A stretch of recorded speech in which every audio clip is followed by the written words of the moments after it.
Hey, Mike Callahan here. Had a question submitted.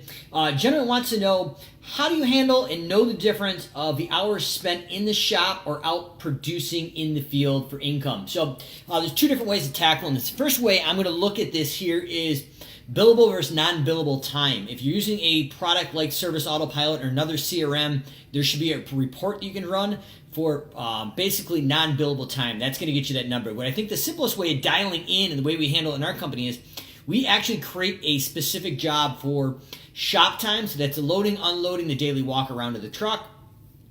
We also include our drive time on average for each job. So that's including the drive time from our shop through all 30 lawns we're mowing and drive time back to the shop. Once we get to the shop, we have an end of the day shop time.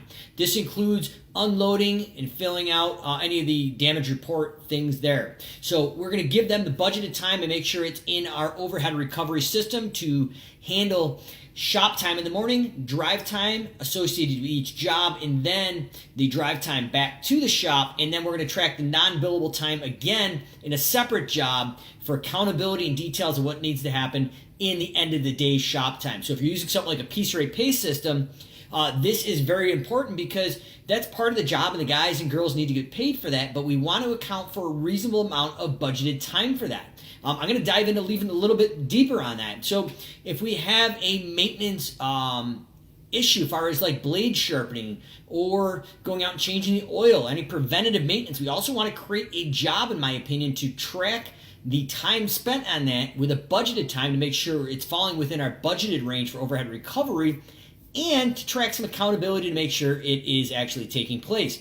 And I don't want to let the cat out of the bag, but if you're looking here probably in the next 2 to 3 weeks, Simple Growth will be releasing asset and equipment management and maintenance in an automation, so we can track our daily, weekly, monthly, quarterly, and annually tasks that need to be done for equipment and asset management, including blade changes, belt changes, oil changes, inspections, whatever you think that is. But if you're not ready to automate it, go out and create a job for it and track the budgeted time to make sure you're staying within your budgeted time. And if you're not budgeting for these things, this would be a great time to build that out for the upcoming season. So any comments or questions, drop below. But that's how we handle productive, billable time, producing income, and non-billable time. So we're going to run a report in our Service Autopilot account for non-billable versus billable time. And I would suggest creating jobs so we have it assigned to the specific resource or crew, and what needs to be done with an accountability factor, and they can clock in and out of that in the mobile. So any comments, questions, drop below. Hopefully that was helpful.